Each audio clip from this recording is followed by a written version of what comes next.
મારું નામ ભાવના કાના મકવાણા, ઉંદરીની રહેવાસી. હું એક દારૂનો ધંધો કરું. સરીસ નથી મારું વેચતી, એક દારૂ વેચતી. બે 3 લીટર દારૂ વેચીને મારા છોકરા મોટા કરતી. એમાંથી પછી મારા ઘરવાળા 1 વર્ષથી ઓફ થઈ ગયા. મેં લવ મેરેજ કરેલો છે, બોડવાની દીકરી છે. લવ મેરેજ કરીને મારે 7-8 વર્ષ થયા. હું મારા ધણીને સાથ દેતી, દારૂનો ધંધો પહેલેથી કરતો આવી ત્યારનો. એમાંથી એને સાથ દેતી, અમે બંને આરે દારૂનો ધંધો કરતા. ત્યાંથી મારા ઘરવાળા 1 દિવસથી ઓફ થઈ ગયા. પછી મારે આગળ પાછળ કોઈ નહોતું. મારા છોકરા મોટા કરવા હતા, મારે કાંઈ જવાય એમ નથી. કોઈ એરિયામાં કાંઈ જાયા જેવું રાખ્યું નથી. સસરામાં કોઈ સાથ દે એવા નથી. આટલું થઈને મેં દારૂનો ધંધો પાછો પકડ્યો. દારૂનો ધંધો કરતા કરતા 3 મહિના જેવું થયું. પછી મેં પાછો ચાલુ કર્યો. 3 મહિના બંધ કર્યો તો મારા ઘરવાળા ઓફ થઈ ગયા હતા ને, પછી બંધ કરીને પછી પાછો ચાલુ કર્યો મેં. પછી પોલીસ વાળાએ ચાલુ ભઠ્ઠીએ મને પકડી લીધી. પહેલું જ વખત હતી તો ભઠ્ઠી જ ચડાવી હતી, ત્યાં જ મને પકડી લીધી. પછી લોકો ચલીમભાઈ ને એ બધા આવ્યા હતા. પછી લોકો મરણના બધી પૈસા દેતા, 10 રૂપિયા, કોઈ 5 રૂપિયા ભેગા કરી 5,000 રૂપિયા એ લોકોને મેં નાખી આપ્યું. પછી મને કહે તારે ધંધો ચાલુ કરવો હોય તો 2 નંબરે આવી ને હપ્તો દઈ જાય ને પછી તારે જેમ ધંધો કરવો હોય એમ કે છે. એમાંથી એમ કરી કરીને પછી એ લોકો મારી ત્યાંથી નંબર લઈ ગયા. નંબર લઈ ગયા ને કે કઈ બહારની ગાડી આવી, કઈ વસ્તુ થાય તો અમે તમને ફોન કરવું હોય તારા નંબર લે. એમાંથી એ લોકોએ પછી ફોન મેસેજો ને એવા બધી ચાલુ કર્યા. ફોન મેસેજો કરીને પછી જાત્યા મને બોલાવે, કઈ વાડીએ બોલાવે, કઈ ડમાસાના કઈ ખારામાં છે, કઈ ઉંદરીના ખારામાં છે, ને આવીને મને ફોન કરે. ન જામ તો મને જેવું તેવું કે કેસ કરી દેવું, નામ કરી દેવું, તો તેમ કરજો ને એમ ધમકાવતા. પછી મારા છોકરાને પડખામાં મેકીને મારી જવું પડતું. કોણ તમને બોલાવતું બેન? એક ચલીમભાઈ, બીજા મોહનભાઈ મકવાણા છોનારીના, બીજા પછી ત્રીજો કમલેશ પીઠિયા, અત્યારે આરોસીમાં છે, અને ચોથો LCB વાળો સામદાર, પરવીન મોરીનો માણસ સામદાર. ચારે એવું કરતા, ફોનમાં ધમકાવે, જેવું તેવું બોલે. ફોનમાં ધમકાવે પણ પછી તમારી શું સંબંધ શું રાખતા?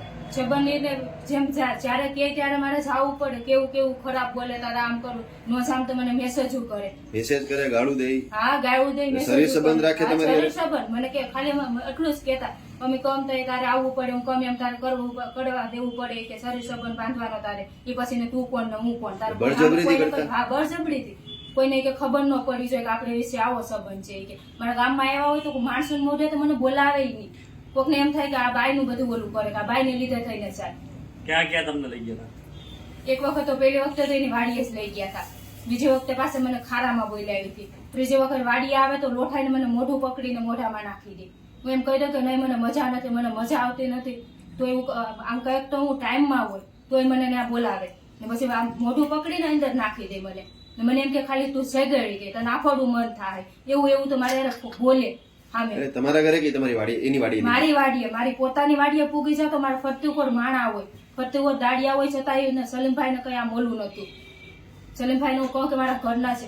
એમાં પછી હમણાં 29 તારીખે ફોન આવ્યો મને કે અત્યારે મારી વાડીએ કે આવી સારી કે. મેં કીધું કે મારે એવું કહું કે ટાઈમમાં છે. તો મને કે તું ખોટી છે ને આમ છે ને તેમ છે, એમ કરીને 4-5 દી કાઢી લે. તો પાછું 29 તારીખે મને ફોન આવ્યો. મને તો અત્યારે તું આવી ગઈ. તો કહું કે ગોવિંદભાઈ ની બધા જાગે કે મારા શેઠ ને છે ને એમના ગોવિંદભાઈ છે, તો કઈ બધા જાગે કે મારે કેમ આવવું કહું કે. તો મને કહી દે કે ઠોકાવા જાવ કે સલીમભાઈ પોતે એમ કહી દે ઠોકાવા જાવ કે. હું કહે હા એવું કઈ કહેવાતું હોય તો મને કે હા કે ધંધા કરવા બધું કરવું પડે. હું કહું ધંધો કરું, થોડું ઠોકાવાનું બધું કરવું પડે. પૈસા આપતા પોલીસ? હા, બધાને પૈસા દેતી. તમારું શોષણ કરતા? હા, તોય શોષણ. કોઈ મને એમ નતું કર્યું કે અલે અમારે પૈસા નથી જોતા, પૈસા એને મહિને આસન કે જવું પડે. કેસ ના કેસ થઈ જાય, 2 દિન 3 દિન મારી વાડી એવી ઉભા હોય,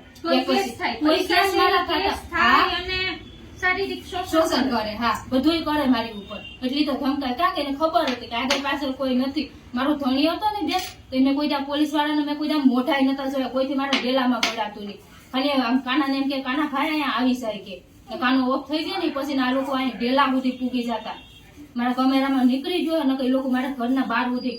આ પરવીન મોરીનું માણસ છે ને સામદાર, એટલે જ્યાં જેમ ફાવે એમ દિવસે બરકે અહીંયા આવીને આમ કે ને તેમ કે ને. મારી પાસે આટલા રૂપિયા પડ્યા નહીં કે ફોનમાં મને કહેતો કે તું મારે રામ કે હું તને તારા પાર્ટનરમાં ધંધો કરું ને તું કેમ તને કરવા લાગી કે.